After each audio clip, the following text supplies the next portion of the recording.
Hi, I'm Monte, and welcome to this Coke and Strippers Quickie. Today we're going to take a look at this car remote really quickly. I had this trouble. I put this on my keychain the other day, and it came off in my pocket. And so I put it back on my keychain, and it came back off in my pocket. And I couldn't figure out what was wrong. I knew this side was broken, if you can see here, but it turns out there's a little crack in this side of the case too. So it keeps pulling off of my keychain, and that's no good. So we need to fix it. And besides, look at these diagrams, these icons. They're ugly. I mean, you could try to paint them back on, but I thought that's a bad idea. And I looked to the mother of all goodness, Amazon, instead, and I found this, which is just the case. No guts. $1.25, I think. Not bad.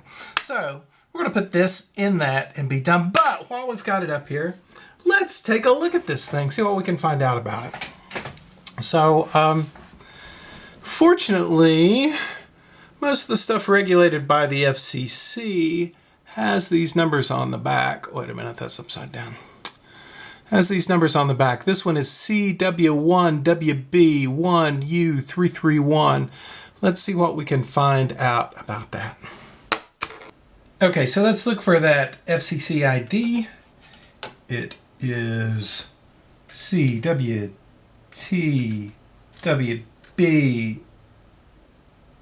Oh, that's hard to read. 1U331. And we get all kinds of stuff. User manual, test report, schematic, block diagram, operational description. Operational description says, what does it say? So we can make it a little bigger. Handheld RF transmitter, yada, yada, yada. Solid base oscillator, resonant at 315 megahertz. So this thing transmits at 315 megahertz. Let's take a look at that. So we're going to go over here to GQRX. It's software-defined radio. Let's turn this thing on. And there we go. That looks like some kind of signal. Hey, it's music. Woohoo! I don't think we're allowed to play this on YouTube, so we better turn that off. And let's adjust this to be something like 315 megahertz. 315. All right, there we go. Up here at the top, we see signal in real time. Down here, this is the waterfall. This is the historical signal. So if I bring this remote and I push the button, what do we get? Oh, I saw something right there. Perfect, almost on. So this SDR radio uses this little antenna. They're about 15, 20 bucks off Amazon. You can get free software. So we're seeing it at right about 315 megahertz. You know, while we're in here, let's do this for grins. I'm going to change the battery. When I change this out, these have little batteries in the back of them. And the distance is getting a little short. That might help. But since we've got it up here on the SDR, maybe we can measure it. We go over here to peak hold. And I'm going to push the button. Let's try not to push the alarm button and scare the neighbors. There we go. We got a maximum of just about, negative 28 dB or so. So let's see if we see a difference when we put the new battery in. Okay, so here's the way we do this. We take this screwdriver, try not to jab it into your hand, get between the crack, and pry this thing open. All right, we've got all the electronics on this side, and we've got the battery on this side. Well, we've got this battery. Let's test it for grins. See what the voltage is. We'll turn this on volts. We'll hold the positive to the positive, the negative to the negative. What do we get? 3.052 volts. Excellent. You can tell me down below why I shouldn't measure this without measuring it under load and why this is the wrong thing to do. Well, that's okay by me. Now, we've got some new batteries. If we look on the battery, it says this is a CR2032. So, you go to your favorite store like I did and get you a CR2032 battery. See if you can get it out of the child-proof casing. Good luck with that.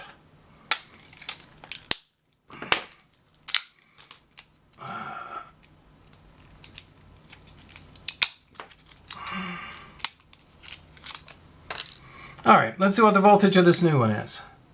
The voltage of this new cell, man, that smells bad. I can smell that battery case over here. Is 3.30 something. So 3.3 versus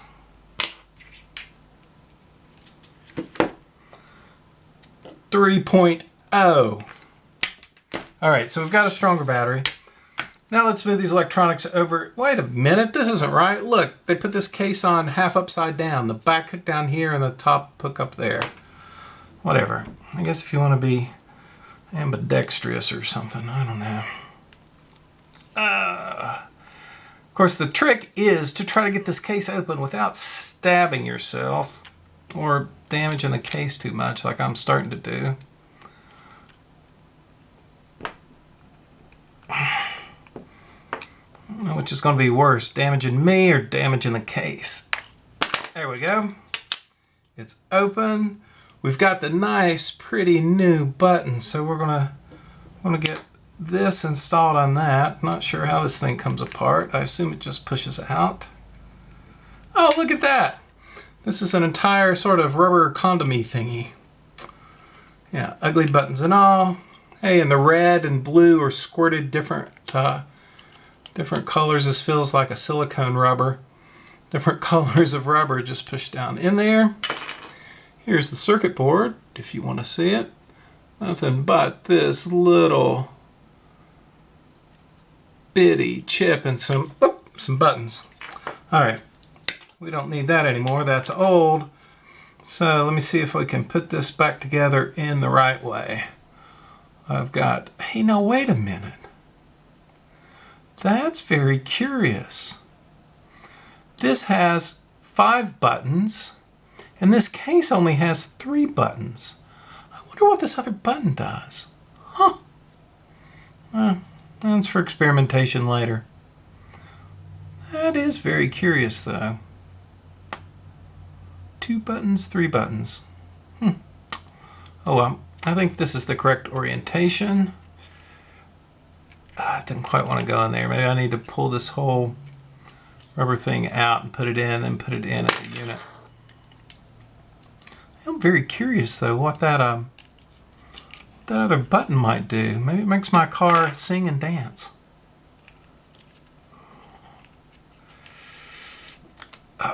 There we go.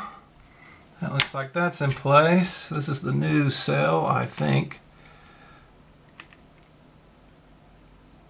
Yep, 3.3 volts, that's the new one. I think put the plus down. It doesn't really snap in there though, it's kind of loose. That's weird. The other one seems like it kind of snaps in place. Yeah.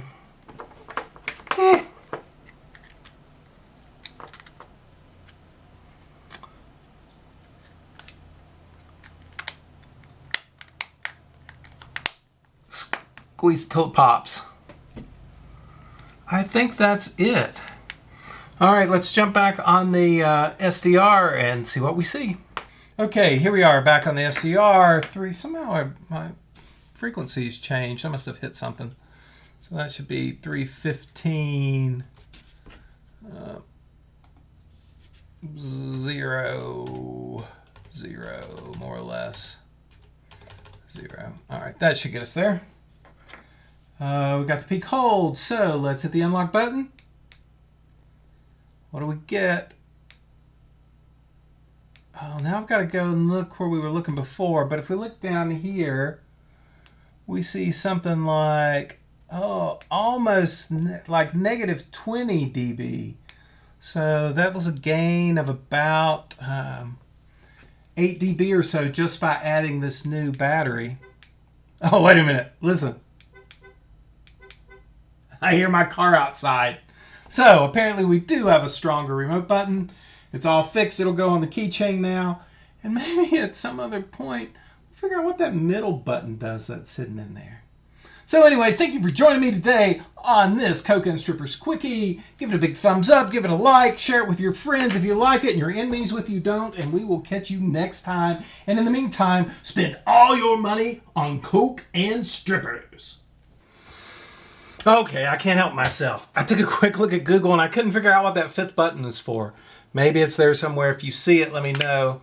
But let's see if it even transmits anything. Maybe it's dead. So I'm going to pull this case apart.